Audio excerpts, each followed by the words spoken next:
Our biggest source of tax of revenue is our ad valorem Testing. property taxes. They're our biggest source of revenue. They account for about 37% of our general fund revenue. And in years past, since our last reval, our increases have been between 5 and 12%. But this year, they're coming in at just 1.4%, which really kind of surprised us at how low that was. Just with growth alone, we were expecting to see something more than 1.4%. But we just received these projections from the county last week. They will be updating it again next month, so we are hoping that we'll see some increased numbers by next month.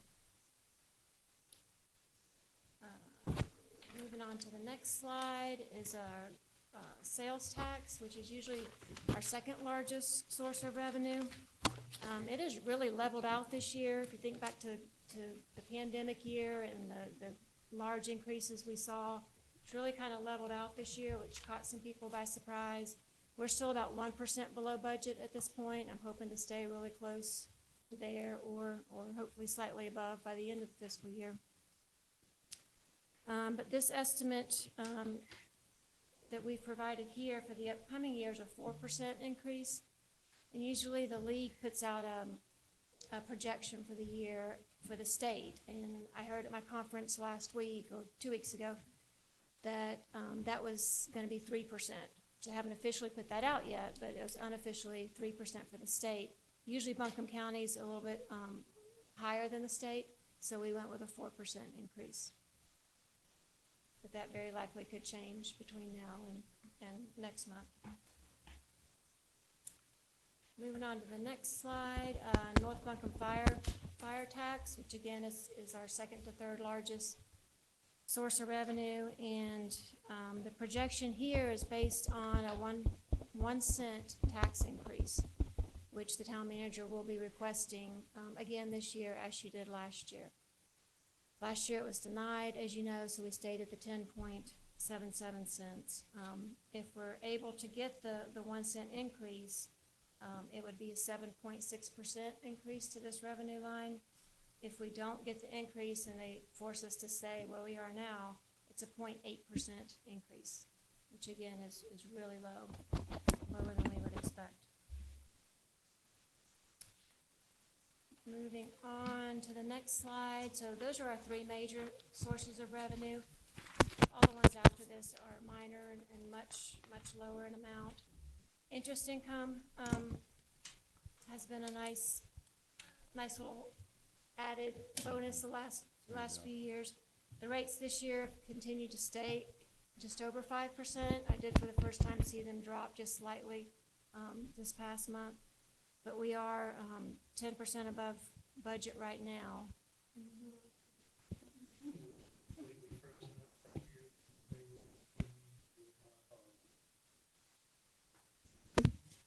Well, you all have it in hard copy in front of you. But we've gotten close to $500,000, or we will have close to $500,000 in interest income by the end of this year. They are predicting some decreases coming up, so we expect that to come down slightly. But what I'm hearing is it's not going to be drastic. It should hold, be a steady decline as the year goes on. And tomorrow they're supposed to be releasing projections, the Federal Reserve. Because our investments are very closely tied to the federal fund rate. So we'll have a better idea tomorrow what those rates will look like in the coming year. DMV tax revenue is a little over $200,000 for each year. That again is based on the county's estimate of evaluations. And as with property tax, it was a very slight increase for this coming year. Utility tax revenue, we budgeted $467,000 for this year, and we're a little bit higher. This one has gone up and down a little bit each year. Your utility tax is based on electricity, gas, cable TV, telecommunications, those sorts of things. And we're hearing that people that have dropped their landlines, which is very, very common now, some of that loss has trickled down to the reduction in sales tax for us. but again, very slight. The upcoming projection, I don't think will be a lot different than the prior year, but we'll know better when the league provides us with that next month. Moving on to the next slide. Powell bill, as you know, we get each year. This past year, it's actually 10% higher than they had told us it would be. It was 135,000, and we received, I think, 148. And again, the league will give us that estimate hopefully by next month. ABC distributions have been around 350,000 the last couple of years. We're trending quite a bit below that at this point. But a lot of times with ABC, they'll do a catch-up in the third quarter, or there'll be an extra payment before the end of the fiscal year. So hopefully that number will be up closer to what we budgeted. And then the projection will be provided by the ABC store. So facility use rental fees. As you know, the community center's been very popular. We budgeted $64,000 for the current year, and we're actually just 3% higher than that. But we will be recommending rental fee increases for the coming year. From what we're seeing and hearing, our rates are low, possibly. So we will be, staff will be looking at that and coming back to you with some recommendations. And then as part of the budget process, every year we look at,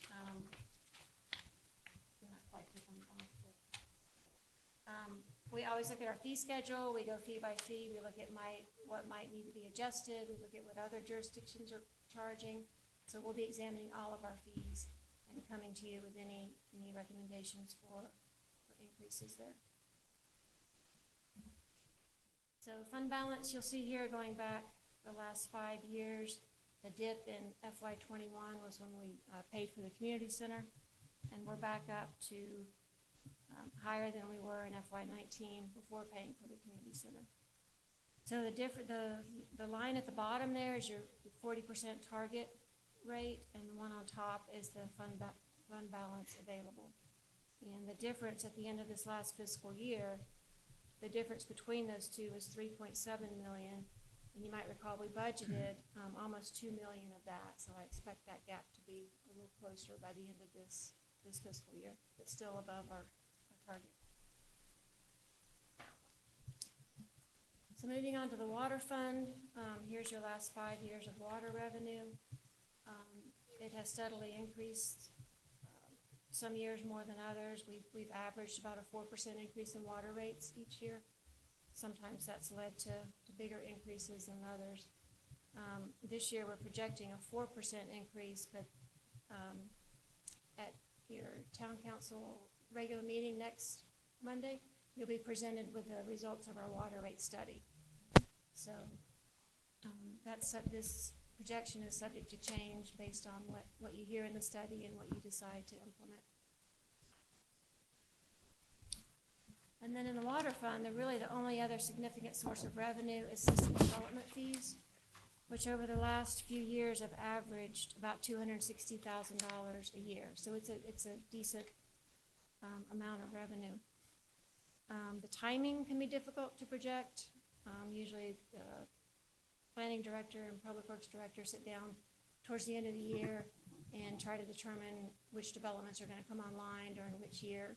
So sometimes our timing's on, sometimes it's off, but it is a significant source of revenue for the water fund. And then again, the water rate study may impact a lot of these projections in the water fund. Any questions or comments on revenue before we move on?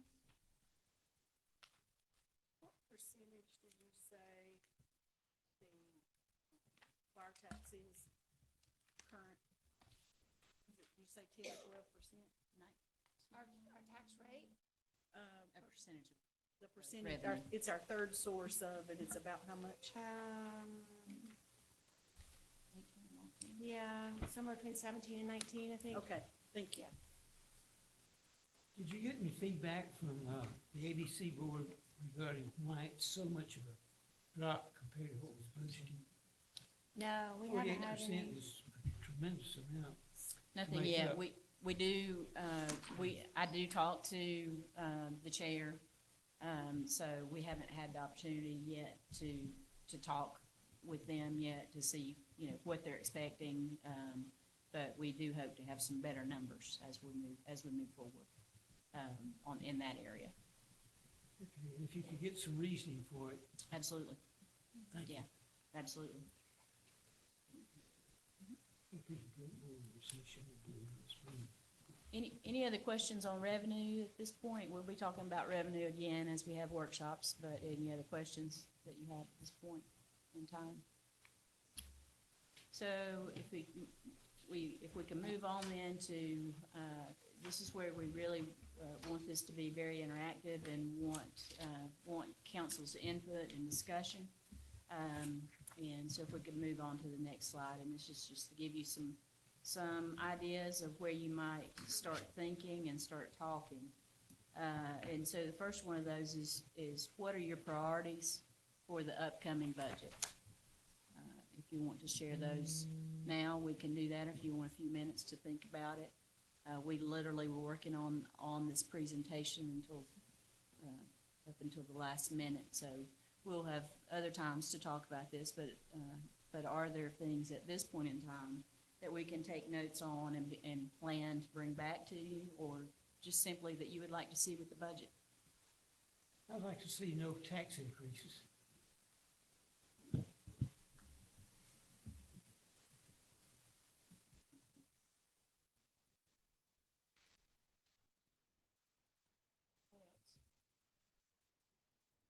I know the water treatment plant expansion is somewhat covered through the fund that we receive. However, there's some stuff that we can generate.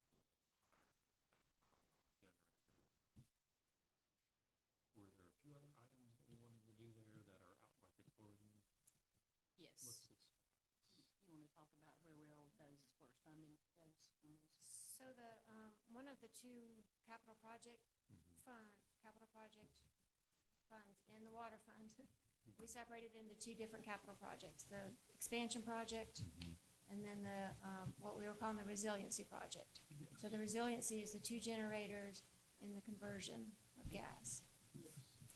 As far as where we stand on that or status update, I think Bill will probably give us a better idea. I know we've got the switches for both generators have come in and in place. Generators themselves have not come in. September. We would anticipate having more in-depth conversations about those capital projects as we get into the budget. Are there specifics that you would like for us to be prepared to talk about in that regard? I was just more curious if we need the budget monies for more resiliency or general question. Okay. Okay. Anything else on that? Just the general question that we'll go through some other questions. In fact, the next one is any new programs. Back on the first one, a priority, I'd like to see us implement a cost of living adjustment this year. That's at the bottom of the line. I know, but I want it at the top too. Okay. Thank you. All right. Thank you. Thank you. And Doug? Oh, I was just going to Oh, say, I thought you. no, I was just saying that was something that was coming up at the end there. And I support that, by the way. Thank you.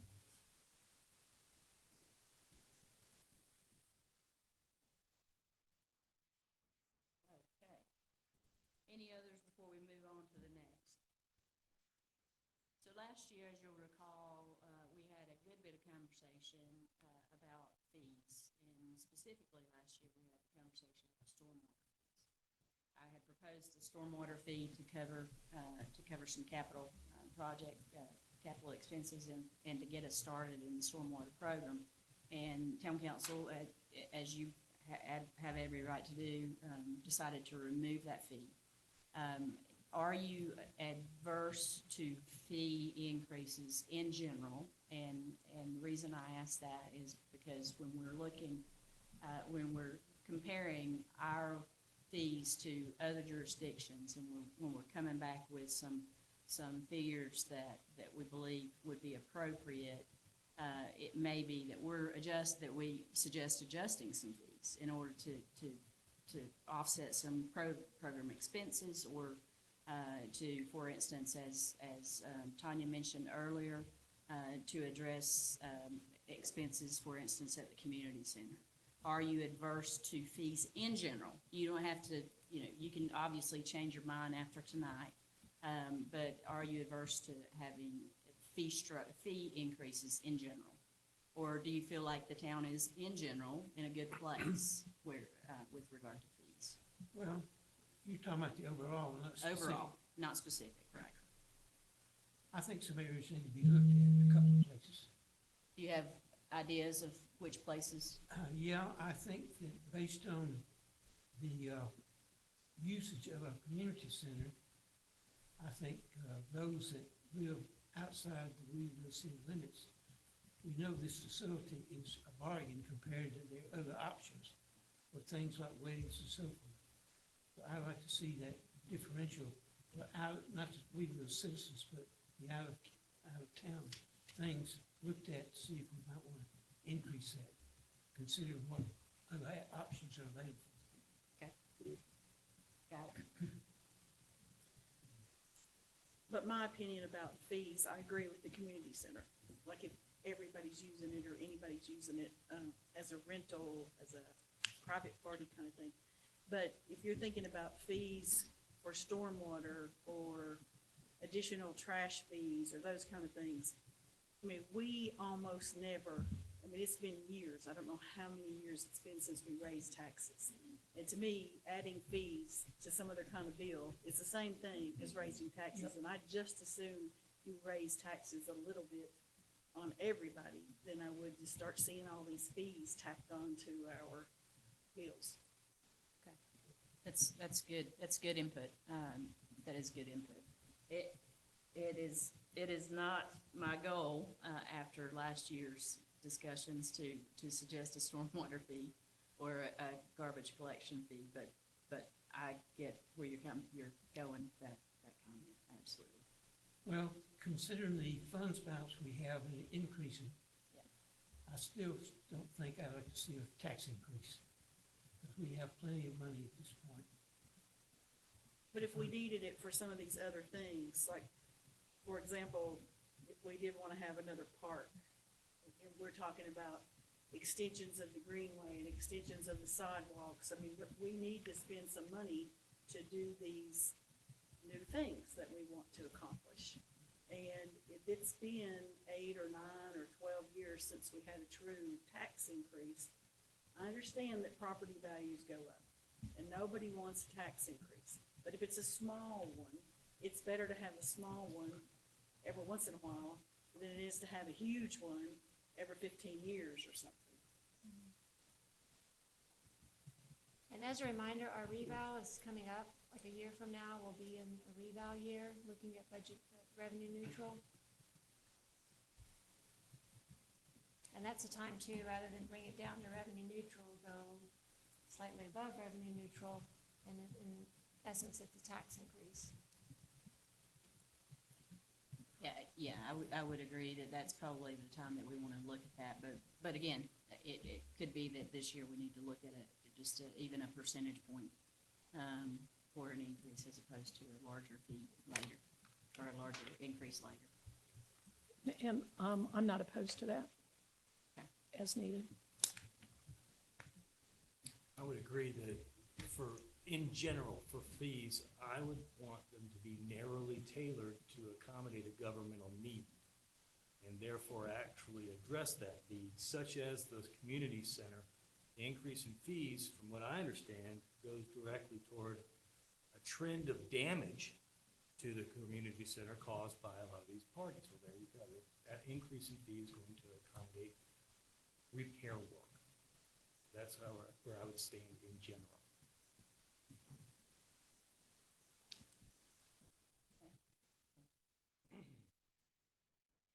Anybody else right now? You have time to come back to these.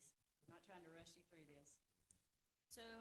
So one of the, and I wouldn't even call it an issue, but one of the items that I wanted to bring up is that you have, or town council in Weaverville has had a target goal for fund balance, a target fund balance of 40% for many, many years.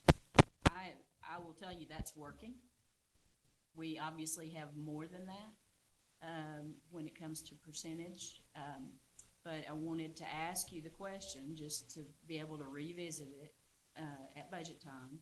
Are you comfortable with that 40% fund balance target? Yes. I don't see any change. And we know we're gonna be spending, because we committed last year to the new fire truck and several things we committed to that were capital. So we will be spending. It's good to have it when you need it. Absolutely, absolutely. Agreed. Okay. I want to ask a question. I don't know where on this chart it would fit in, but I've had a request from a neighbor who's very active in the community center with the storytelling. It's Chuck Fink and our retired librarian, Jill Topman. They are aware that some money was given to Al Slim to pay some musicians when they come in and play there. And so the storytellers are asking for a fund for professional storytellers, not their amateur, local, in-town storytellers, but they have large programs where they will bring in professional storytellers. It's extremely popular. It fills the room. They pass the jar and try to get money from some outdoor sponsors, but that is wearing thin. And they were just asking if we would consider a flat fee for them to be able to pay some of their storytellers. They did send me a letter, Okay. and thank you for bringing that up. They did send me a letter. If it pleases council, if we could, I would like to discuss that further, and I would like to talk to you about some of my thoughts about about WICL dissolving. So if we can, and that's like the very last slide, second bullet Okay. down, if you wouldn't mind, if we can have a Absolutely. conversation about that when we get there. Yes, thank you. That would be appropriate. But I do have a note there. Okay, so the last section on this slide is I'm just jumping right into the fire here, as some of you know. For the last 3 years, different councils, and please remember that when I look at councils and when I consider a council, if there's any one change of a member on a council, it changes the dynamic of the council. So when I talk about a different council, some of you have been on the council for longer, but it was a different council then. So please understand where I'm coming from. So over the last 3 years, different councils have not approved cost of living for our employees. This is 3 years that we have not been able to adjust for any kind of marketability, any kind of consumer price index, any kind of inflation. And so there's a question there for you, and that is this new council, I'm saying this, you are a new council, opposed to considering a COLA? Before you answer that, I want to hit the next couple of slides if we can. So if we can go to the next slide, and just talk about, and this is just some notes. So the last time that a cost of living adjustment was granted to our employees was for half a year in fiscal year 2021. And so from January until July, our employees got 1.5% for a COLA. That is the very last time that we've had a COLA. Last year, I presented a budget where 2% was approved in the budget to adjust our pay scale so that we could minimize some of the compression that we had. This benefited only 34 of our 76 employees. There were comments made last year that I had snuck in 2% as a way to give COLA. The numbers 34 versus 76 do not bear out that I snuck in any cost of living. It truly was not approved by council, okay? So I want to make that completely and abundantly clear. There was no cost of living given to all of our employees last year. So what I did do, though, was I took a 2% of the total personnel budget, and I said, okay, Tanya, let's see what we can do to work on the compression that we have in our entire scale. So we have the scale that has ranges, so you have the ranges go from, here's your lowest paid person in that range, here's your highest. There's a midpoint, and then you go to the next level, and then you got a group of employees that are classified in that next level, or that grade, if you will. And so they have a range and a midpoint, and you all approve that every year. You approve that at budget time. So I'm going to tell you that so last year, that $70,000 that you see on the slide here, that's what it cost us just to barely deal with compression. And we can talk about what compression means. Tanya can pull her, don't suggest pulling your hair out, but she was pulling her hair out last year to try to figure out how we're gonna pay let's say a brand new person that comes on who is making 50 cents more, potentially, than a person who's been here 2 years. Those are the kind of compression problems that we have when we don't have a cost of living adjustment, which a cost of living adjustment takes our entire plan and moves it by a certain percent. It keeps us marketable with all of the other jurisdictions around us, as well as other agencies.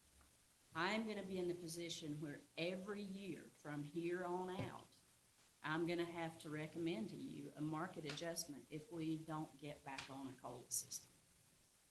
And it's going to cost us more than $70,000, unfortunately. That's just the way the numbers are bearing out. So if we can go on to the next slide. Right now, according to the managers that I've spoken with and who are also preparing their budgets, these are the numbers that they're using. You see the column there for fiscal year 23-24. That is what was approved for each of these organizations.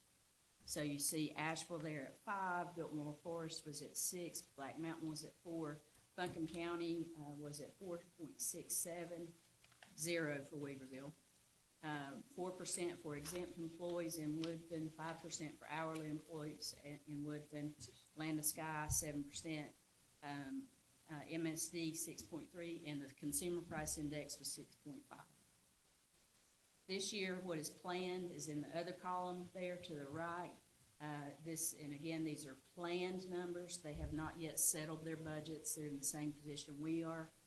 But you see there where they are landing with regard to cost of living. You also see a to be determined there in our area, because I want to have this discussion with you. So if we can go to the next slide. Next slide has a little older information. I wish I had newer information, but unfortunately, this is the best information that I can get from the league at this point in time. So this is sourced from fiscal year 22-23.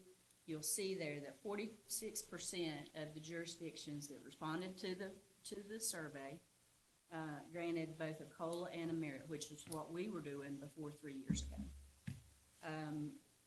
Only 29% or 29% only, or 29% are giving COLA only, and then there's 13% of the jurisdictions that are giving neither, and they're working based on simply a market adjustment, or they're doing a pay study every year, which is costs in the area of $7,000 to $15,000 to do one of those annually. And then 11% are merit only. We're in the minority. We've been in a minority. And as your manager, and as the one who works beside our our department heads, works for our department heads and for our employees, I'm gonna recommend a COLA. I would love to have your input on that. I would love to have your thoughts about that, but I don't feel that I would be responsible as your manager if I did not recommend the right thing. Well, as I mentioned a few minutes ago, I'm strongly in favor of having a COLA in there. If we look around and see what the things we normally get, the food and other things, how they've gone up in price and everything, we can see. Now, I disagree with the way the federal government handles some of the inflation figures. They take out fuel, they take out food, and things like that. Those are necessities. I mean, everybody doesn't have to go out and buy a couch, but you gotta buy food, you gotta eat, you gotta drive to work, you gotta heat your house. So I think we're behind the ball a little bit, and we need to change it and have the COLA, or possibly COLA and merit. Because we've been very successful, and I think the employees deserve to have an adjustment like that. Thank you. And I will say, I would recommend that I'm not recommending that we do away with merit. I do believe that there's a lot of benefit in having a merit program, because you are paying your top employees, the top amount that you can. What was the merit? Because that would have been good to have in the middle of that, the page, like this page. It would have been, because I mean, let's kind of like, you say 0 and to be determined. Well, So, it is 0. I It's get, for I COLA. get that. It is 0. I understand that. But, the merit went all the way up to what, 5 or 6%? I can tell you what, I can tell you that number. This was an analysis of COLA, not merit. So that's why it's not on there. Total merit last year was $220,000. 4%, 7 employees. 5%, 12 employees. 6%, 46 employees. I just want to point out that COLA is not merit. They're totally separate things. COLA is a cost of living adjustment. If we don't give an employee COLA, they're actually making less this year than they were a year ago, or the year before that, or the year before that, now that we're on 3 years. I'd also like to say that most of us, when we're campaigning and asking for votes out there, are telling people, you know, we live in this wonderful town. We have these wonderful town services, town employees that we're so proud of. And the one thing we're campaigning on is we want to keep this wonderful town services that we have, and yet we don't want to give cost of living adjustment. It just doesn't make sense. I do have a question. I think it was a year or more ago, we did a overall salary or study, and that resulted in some compression as well. Right? Yes, it did. And yes, that, just a little background for new folks here. We, town council did fund, a pay study, a comp study. We spent just over $7,000. In order to put that in place, it was going to be $87,000. Town council said no.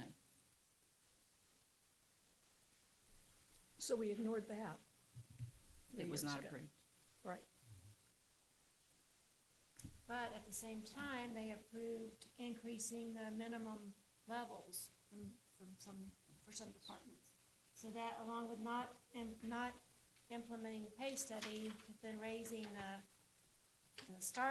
the minimum levels, everything got compressed. In the one year, we did the 3% merit, 5% and 7% based on where you were, which sounds great, but all that did was just compress everything more.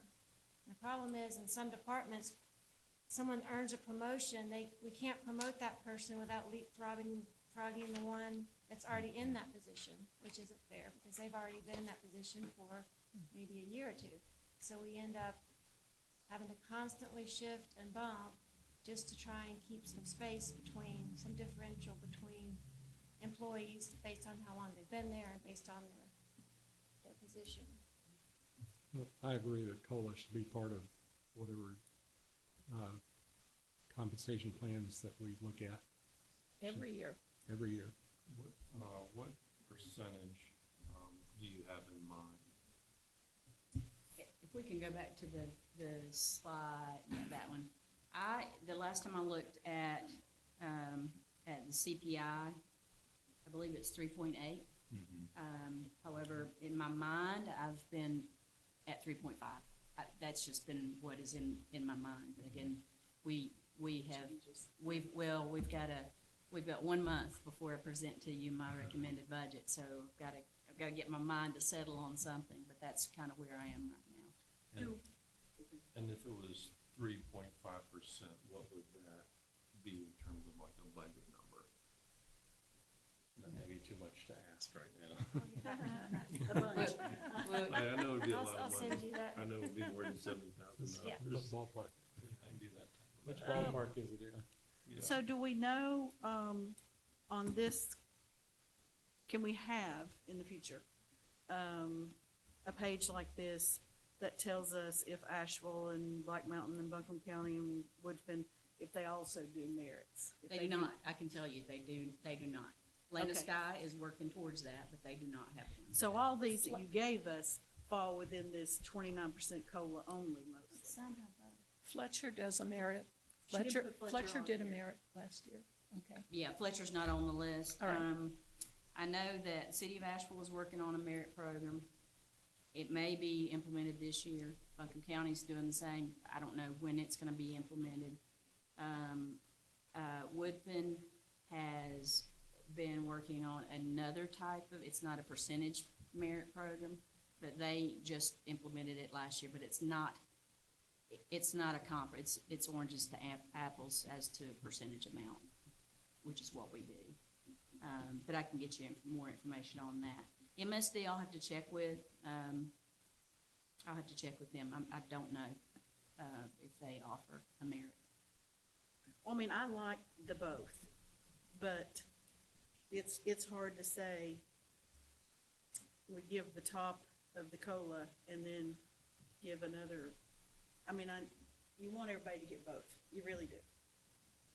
I think you have to consider the downside, so that if somebody leaves and you have to replace them, how much it's gonna cost to train somebody to take that position, pay their salary and all their benefits, versus keeping somebody who's already there, and making sure they're happy. I was just looking at what all our neighbors do, though. That was the reason I Yeah. asked the question. No, I think we need to be competitive. I think we are.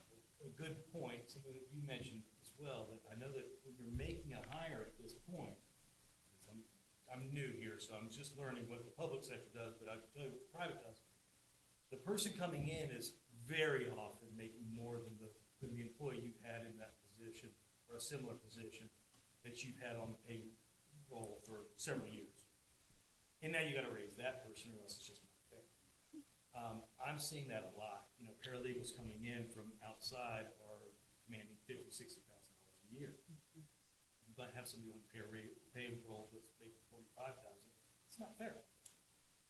So I have a question and then I have a statement, but the question I've got, you probably don't have these numbers right now, but maybe you can just enlighten us.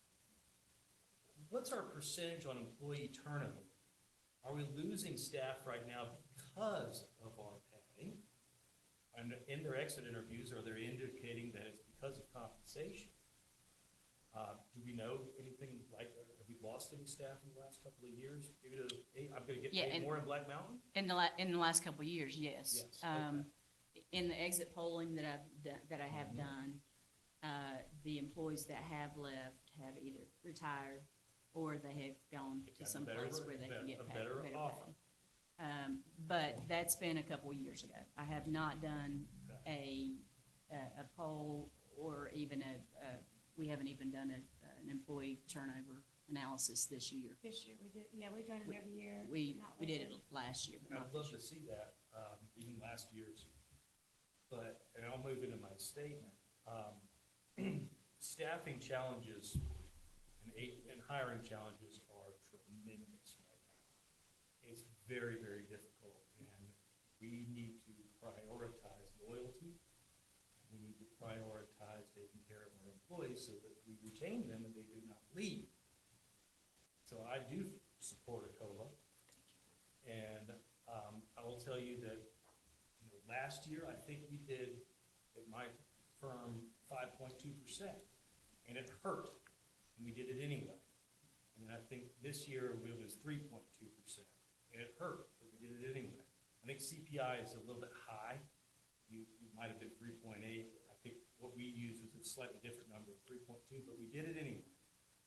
And it was 100% to retain our employees so they did not look over the fence. Because it was a disaster if they did. Okay? Question, if we do COLA and we do merit and we don't raise taxes, can we afford it? Again, I haven't completed the budget, but Okay. I can safely say yes. Yeah. And that was the answer last year too, but yet we didn't have enough of us who wanted a COLA. Yeah, last year. and the other, once I come back to you with a proposed COLA and a proposed merit, you can adjust that too.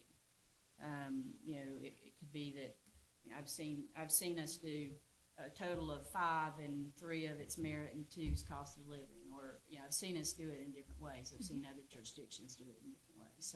So it could be adjusted in that way, in order to make you all feel like you're doing the appropriate thing by having both in place. I would say, it looks like maybe we've misstepped a little bit the last couple of years and have some cleanup to do, as I would support both COLA and merit. And I guess the other thing that I want to say to Peter and Dee being new on this, most of us, if not all of us, have never been government employees. And so the private sector is so different in that it is pretty common that women always make less money than men. It is pretty common that the new guy gets hired and makes $10,000 or $20,000 more than the person sitting beside him. That's what we live with in the public sector.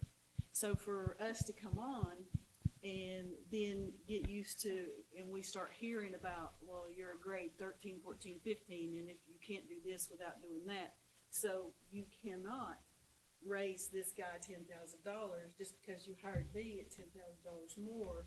You have to raise everybody. And, I mean, the whole town kind of thing. And that, it's good to see both the COLA and the merit, but it's still a fine line of what we can do and do it correctly. Because I know I've sit here and listened to this go on for years, even before I was on this council. So. There was a council meeting before we were came elected, on. where Catherine and Thomas Vesey and I, who were all 3 candidates a few months later, were sitting out there in public comment, and all 3 of us were in favor of a cost of living adjustment then, and it didn't happen. But we're not gonna throw stones. We're just gonna we're gonna move forward with where we are now. If I can add, to your comment about, and I think I've understood where you're coming from, if I can add to the statement of women not getting paid, as well as men, I can assure you that's not happening on my watch. No, it's not gonna happen. But in the private sector, it's gonna happen Okay, all day okay. long, every day. Well, and I absolutely have heard those kinds of things. Most women make 80 cents or 65 cents on the dollar for a man. Kinda sucks, but it's true. Okay, so I think we've gotten some pretty good consensus here that you're generally supportive of a COLA, and so when we get to the portion of the budget where we want to look at that, we will bring back the information that you've requested on the dollar amounts. I'll also verify with my colleagues in the other jurisdictions that they are not doing a merit program, or that they are, or when it's implemented and and how, that kind of thing. So I will bring that back to you. I'll send it to you as soon as I get it, actually. So if we can go to the last slide. So outside of, and we've talked about the water treatment plant expansion, and woo-hoo for getting some extra money or not extra money, but I consider it kind of found money for our expansion project. But we do realize that there are some redundancy issues potentially that we need to cover. And I have to give it to Randall. He's done a really great job this current year, of replacing some antiquated equipment and out there. And so I think that puts us in a much better position when we're looking at next year, and not having to replace as much. But you will hear more about that as we get into that. Outside of that major project, are there other projects? And Catherine, this question, I put this on here because I know you've got something in mind. Are there other capital projects, potentially land acquisitions or uses of land that we currently have, that you would like to consider that would have a budgetary impact that I need to give thought to as we're planning this budget? I noticed that there's a parcel for sale in the drainage ravine over across from Zaxby's, if I have my bearings straight, and I believe we own one of those parcels. Yes, On Clinton Yeah. Street. Is it, I think it might be adjacent to that one. I believe it is. And I'm not saying I agree with the listing price, but I'm wondering if getting something like that, given that it is in a, we have a stormwater program, there's that is a drainage issue. I really hate to see that developed into, pavement and flat, when we could maybe even create a little pocket park or something, and also do stormwater mitigation. I'll put that on the budgetary list, but it's likely that I'll come back to you as council and we'll have a conversation about negotiating on that if all of town council is amenable to that. But it's certainly a budgetary issue. And in that vicinity, there's an empty parcel. I think they just cleaned it up recently again next to Goodwill. I don't think it's for sale. Not that I know of. But it's always for sale.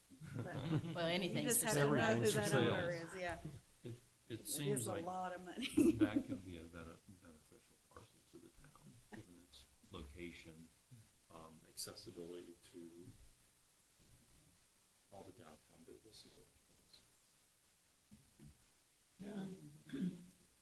I don't know if you recall, but when they developed that place where all these is and Zaxby and all that, there was part of the agreement was you could not have an entrance from that into that other property. And I doubt with the traffic we have on the Weaverville Boulevard, if you get an entrance, another one put in there. So to get in there, you have to come up, and I don't remember the name of that little road, gravel that comes around the curve. But accessibility is really tough. Right, yeah. So it's kind of, Well, we pay for that Reagan to be gravelled, and it's because there's only one house on it. But if it had something else on it, it could be paved. I mean, it is a town road. but that's what's holding it back is access. Right, it's too close to the intersection. However, you could still use that light, and it could be a little pocket park or parking or something that's a little bit, not more pavement and box store right at the very corner intersection.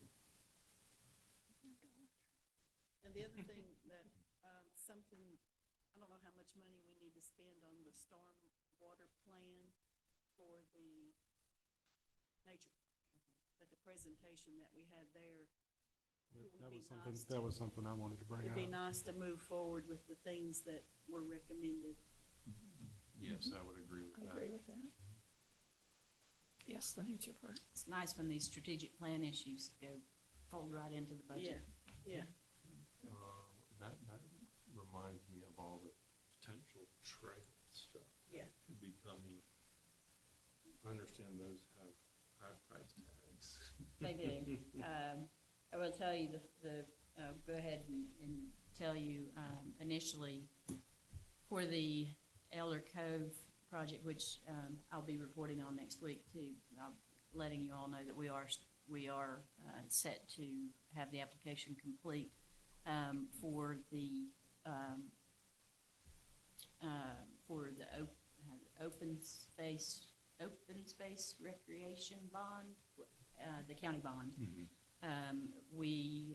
That application is due the 31st, and there's a group of us that are working on that application, getting it ready and submitting it.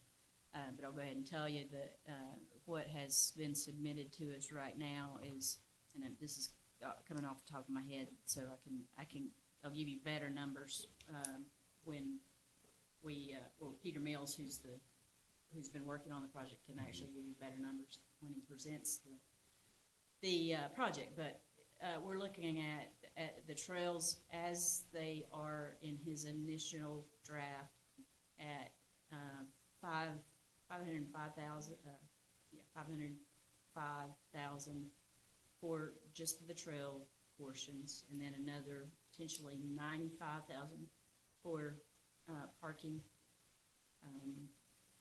on the property. Very small parking areas, very small. And then I'm missing a number. There's another number. Maintenance. It's an annual maintenance number. I believe it was 55,000. Don't quote me on that, but I believe it's 55,000 for annual maintenance if we hired them to do annual maintenance. And so there was a lot of really good discussion about having groups that would volunteer to maintain and upkeep and that sort of thing. And if that comes to fruition, fantastic. But at this point, we're looking at that's potential. It's not an insignificant amount of money for that project. And then he's also, as you also know, that he's working on the trail system down at Quarry Road too. I don't anticipate that to come in near as expensive, but I don't have numbers on that yet. So there's some potential there for some grants. It's last year was the year of the trails, so maybe we can get Buncombe County to support a grant for the property. And obviously, we still need to put the management plan in place. All of the things that are required of us by the conservation easement, we would still have to be put in place. But it's pretty hefty price to build those. And the other thing too to remember is that doesn't have to be all done at one time. So we could do it in phases. We could do a phase 1, phase 2, phase 3. And in fact, the way he has laid it out is in 3 phases. So there's some potential there to lower not the total, but at least lower the annual amounts. Do you think Buncombe County would be interested in having that property since it'll be used so far in general? Because we've already gotten paid for putting it in a protected. The last time I mentioned it to the county manager, she said she didn't want to talk about it. I think they have their own large projects. Now, the other option would be that we enter into a partnership with Woodland, because as you know, they just recently annexed the Sourwood Inn property, which it adjoins the property. There's potential there that we could have some conversations with Woodland to at least have them help us with some of the maintenance or some of the project expense. That's a potential. I don't know that the county, I could have a more serious conversation with the manager about that, and see and really gauge how she's feeling about it. But they would have to take it over as is with the conservation easement. Nothing could change in that regard. So I'm certainly happy to float that to her again. Well, I'm just thinking it was somewhat distant for us to get there from Weaverville. And it seems like it's more of a, to me, a county type thing than just the fact that Weaverville owns it or has it with restrictions. And it's gonna be an ongoing maintenance cost too. It's definitely an asset for the county, not just Weaverville, but yeah, how do we get more monies? Right. I'll follow up and just have some conversations about that with both of those with the county as well as with them, just to gauge an interest there, not making any promises. Do we need to include any more sound abatement? Possibly. Possibly. We will give you an update on that. Would you like to provide an update tonight? Well, no, there's no point in coming to the mic because they're not working. You can stay where you are.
I think what we're trying to do though is we're gonna see how these first,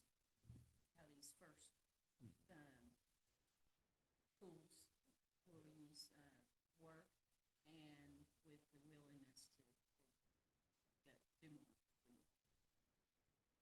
I walked by the golf course summer. Couldn't find gravel. And then during early voting, I sat down at the bottom of the hill for about 20 minutes. It was pretty quiet. Good sound might not. So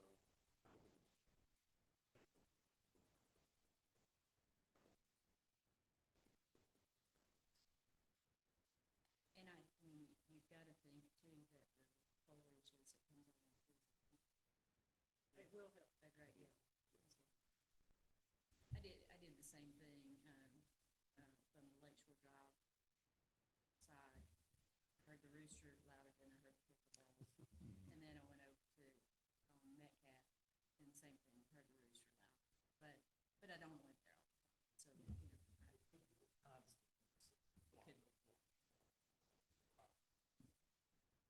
So is the rooster going away as per the ordinance? hey, the rooster should be going away.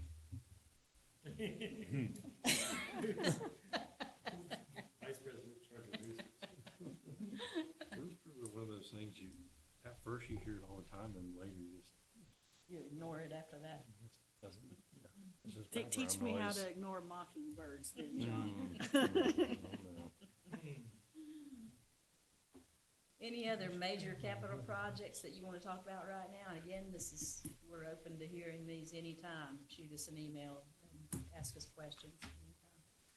So the next section then is the Weaverville Center for Creative and Healthy Living. I'm gonna look out at Sarah because she's sitting there grinning already.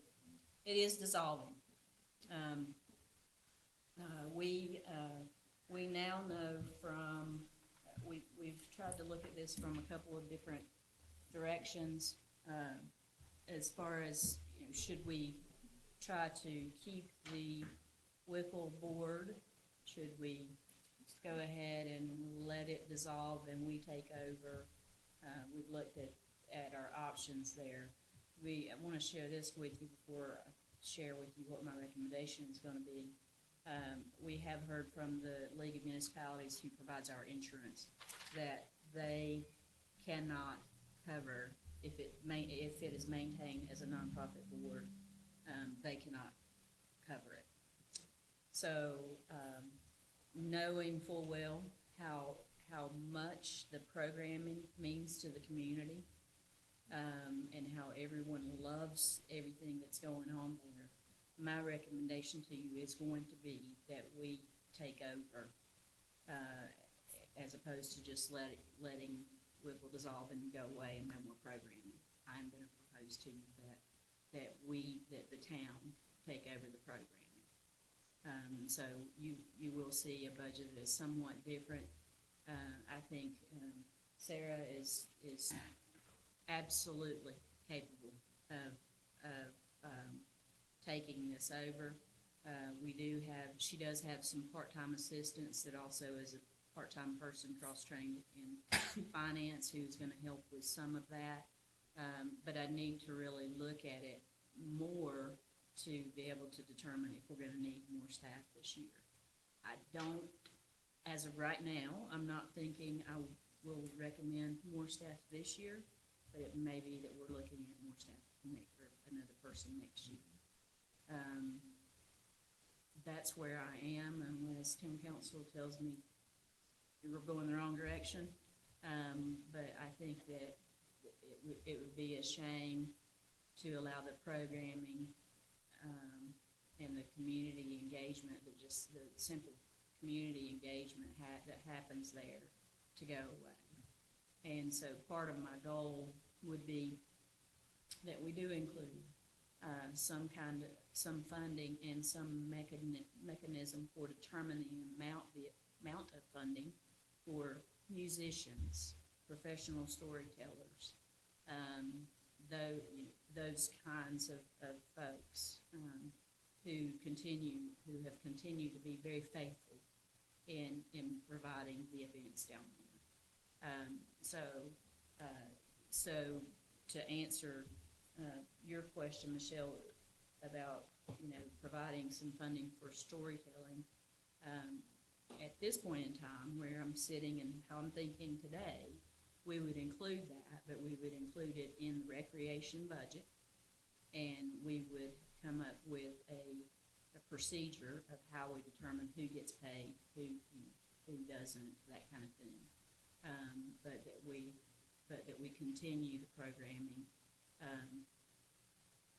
to the best of our ability as it is right now. I think it's phenomenal program, and I'd love to see it continue. And that was one of my questions, it probably needs additional support to keep it going. Right. It's a real feather in Weaverville's cap. It really is. You look at how densely filled every hour of the day is with that program. It's really impressive.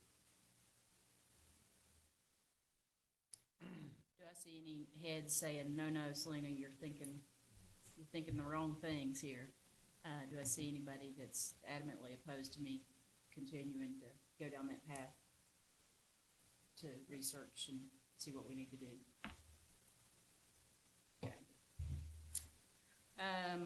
Are there, just another question, I don't have anything in mind, but you may have something in mind. Last year we had a couple groups, or at least one group, the senior living meal program came to us. I think it was after budget started, asking for funding. I would anticipate they'll probably come back again, asking for funding. Are there any other external groups, organizations that you have in mind, or who have approached you, that you would like for us to give some consideration in during budget workshops? last year, the Economic Development Advisory Committee asked for money, but they're no longer a committee. Are they on hiatus? And they asked for the money to put these placards on some of the buildings downtown on Main Street with the history and maybe a photograph of what the building looked like back then. It was funded. And that never happened. Well, you have to get permission. You can't just stick a plaque on a building. You know. But we gave I've them the tried money. to tell them that. Yeah. Yeah, I think, They must have a good plan. They must have had. I mean, we I didn't. was on the committee when that was being discussed, and I haven't been on the committee for a good while, but I'm not seeing any of those plaques downtown. Silva does it, it's just a nice historical thing. Silva does it. Yeah, we and didn't- I'm sure they have talked to, well, I'm not sure. I would imagine they would have talked to some of the businesses Imagination's a fair downtown, bit, but now the committee is kind of, yeah, the money was budgeted, but we have not paid anything out. And for these types of projects, we only pay out by invoice, so Got it. they would have had to send us an invoice for the That's what I was trying plaques. to get out. Yeah. So We no didn't part- give We them didn't. any money, we just budgeted. Right, we budgeted the money. yeah. Right. So, I suppose if Now, they, there are two of the people who were on that committee who are still kind of talking about this. okay. It's not part of the committee because they've done a fair amount of work. So I don't know if it's still something that somebody would want to talk about or not. You know, there was as another thing that Economic Board talked about was, there's a whole movement called Main Street. And there was a lady, it's actually, Judy Jenkins. Judy, Gary's wife, that used to be on the planning and zoning, that she knows about that or knows some of the people who are involved in that. And you can go to a 2 or 3 day seminar. It's Main Street USA. It's an organization, and they do a thing somewhere every. But year. again, that has to be, for lack of a better thing, you know, the business association or the people on Main Street have to kind of be involved in it. It's not something we push. One of our goals that we discussed during the strategic planning process was to collaborate more with the WVA. Right. I would be happy to sit down with them. In fact, we're doing some collaborating on a number of other things. And be happy to sit down and talk to them about supporting that, the plaques and encouraging their members to support the plaques. So I could see what we could do from a staff standpoint to get that going Right. again, if you would like. And while you're with them, go ahead and ask, and because they came and talked to us about the social district. And then, you know, I know that's something that Patrick's very concerned about, you know, why are we not moving on it? But again, that's not something the town or the council, we can approve it, but it's totally the burden of making sure that works right has to come from the business association. It's not something we run out there and approve. So we did have a meeting on that this week. Okay. And I will tell you that, Sarah, do you want to talk? If you want to, you probably need to come up if you want to talk, but, we did have a meeting on that, this week. And they want to propose the social district for Music on Main this year. And I'll be very honest and tell you, that we did not say absolutely not, but staff feels that there are a lot of drawbacks at this point in time. Number one, it's very soon. I mean, that is 2 months from now. And town council would need to approve the district. Is town council ready to approve a social district? Because once you approve it, you can, stop it, but once you approve it, you're kind of setting precedent there as far as doing it again. There's just a whole lot to it, and I don't know that the time is right. as far as just having just a few months to make it happen. We kind of all said that, you know, we like the event thing, but I don't think any of us were all on board with a true. Has anybody reached out to Silva to see what their experience with it is? We've reached out to Silva, reached out to Hickory, just last week. The chief went to, chief and assistant chief went to Brevard and literally sat down with them in Brevard and heard from them. Happy to have, the chief speak too. But our last conversation, I appreciated Sarah, you can stand in front of the mic, it just doesn't work.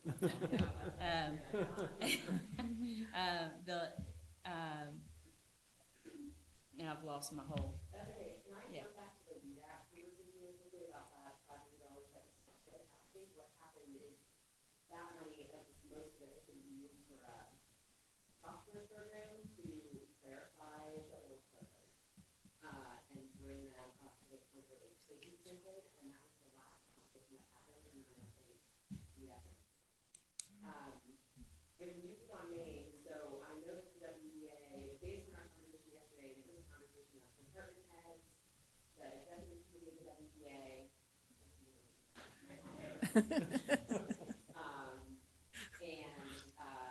Selena, Jennifer Jackson, a whole group of us sat, and we were talking mostly about how to work with the WPA.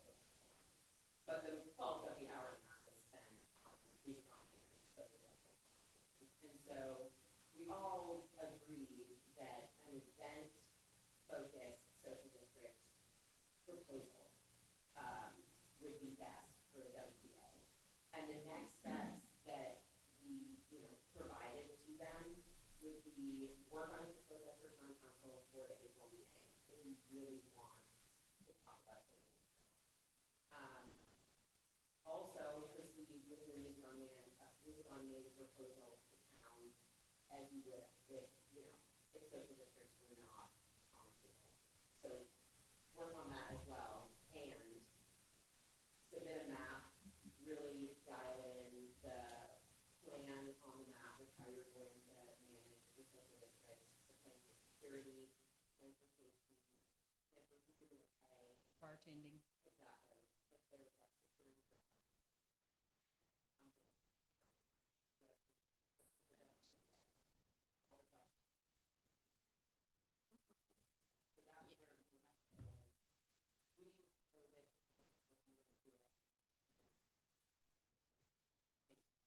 And a really important part of that was get the support of all the downtown businesses. Because I think, and they even admitted to us at that point in time, that they had not talked to everybody downtown, to get everyone's buy-in. So I would be really reluctant to have us approve anything without having all of that information that's there. One of the interesting things they said was one of their reasons for wanting to implement or request a social district for use on Main would be that eventually pull them out of the beer selling business and trust the ABC permit holders that are in the Main footprint, that have their, ABC licenses online to responsibly sell, and get them and their volunteers out of the business of.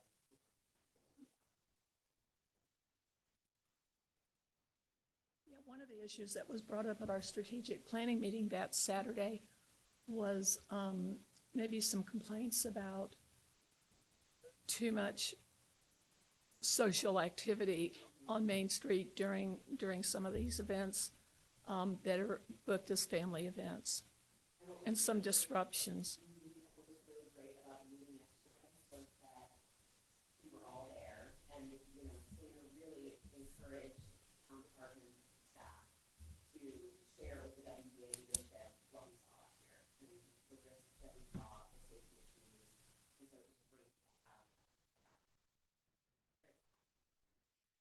And there were members of the WA board that were not aware of some of the things that our folks had to deal with last year. Okay. Chief, you want to talk about Brevard's experience while we're having this conversation? You can stay there if you like. Or you can go up there.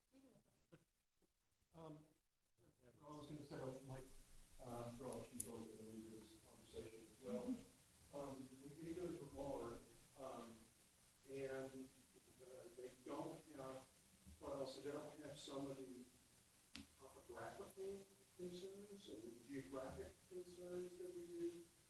But nonetheless, what they implemented looked like it was working well. But what they decided to do was roll it out in a colder time of the year so they could catch up to anything that might be exactly that might be a little bit issue. They knew they might encounter something, but they were going to back into the issue as best they could.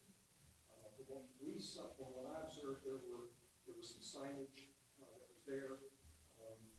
It gets lost in the urban clutter, for example.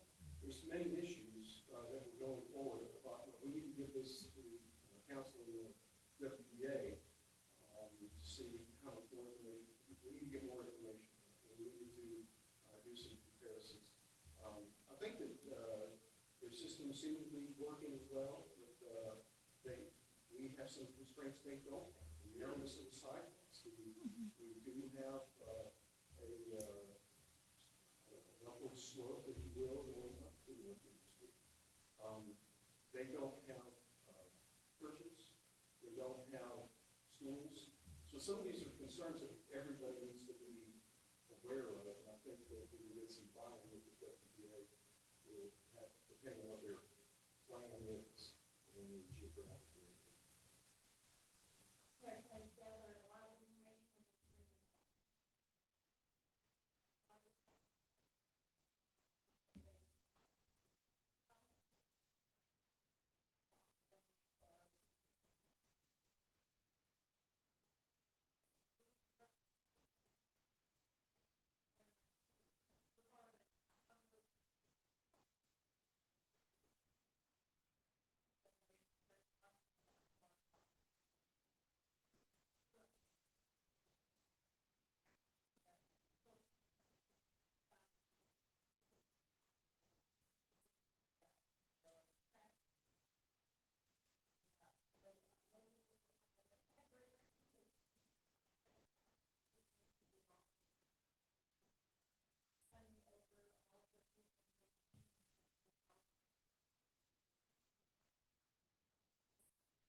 Is Brevard just doing social districts for certain events? I mean, it's not a, Like that's where we were leaning by the end, and we agree that it is just really for the footprint right now. Lots of opportunities on Main and one of the two.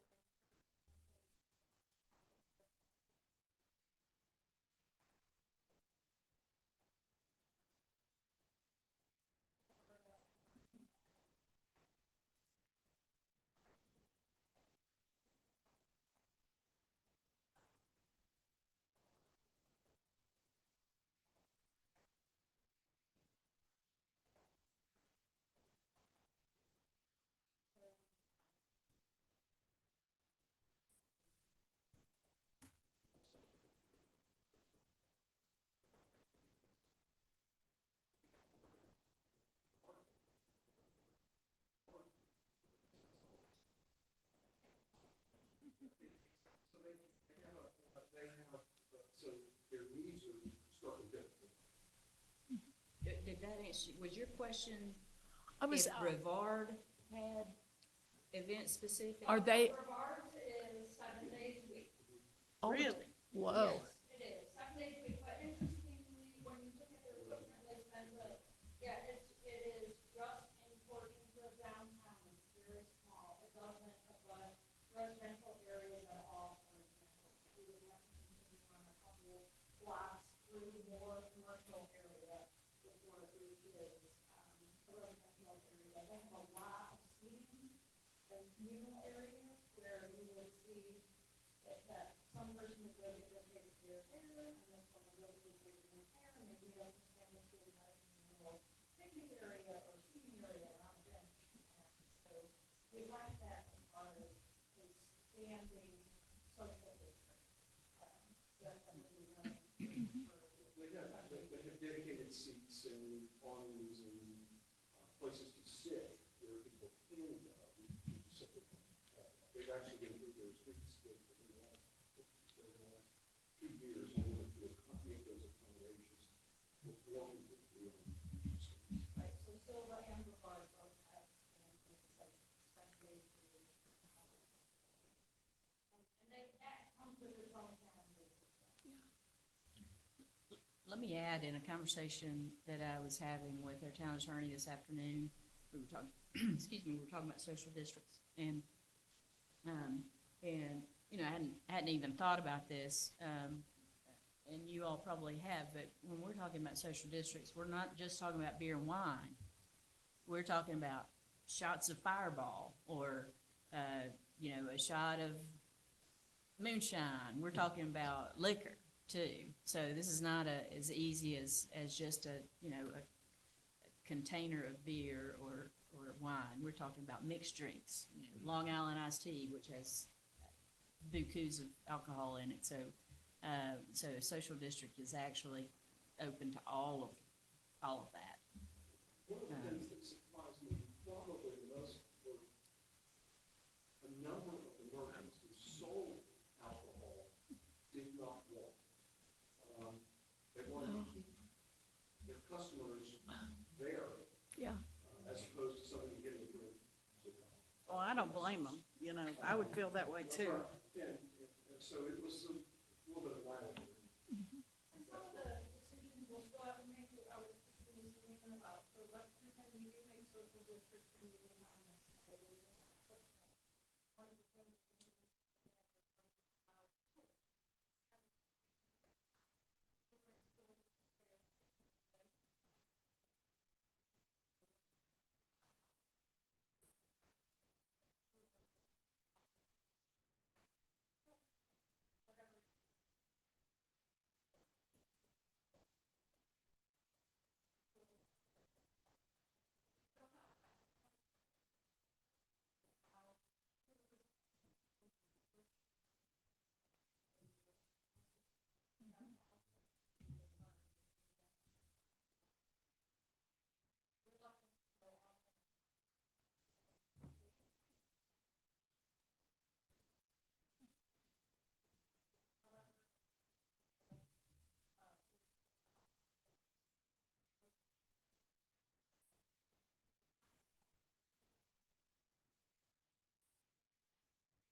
Well, I brought it up because I know that it's a topic.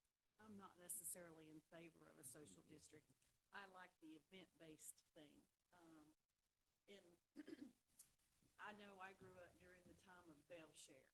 And when people had Bell Share in Asheville, it was just the ability to drink everywhere and walk on every street and do anything that anybody wanted to do. And I don't want to live in the town. And it that- stopped.